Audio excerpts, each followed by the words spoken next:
What's up mga ka-eko? Mag-ride, samahan nyo ako mag-joyride tayo.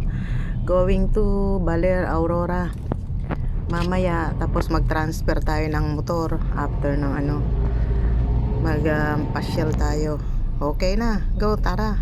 Go, go, go.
beaches sa lugar.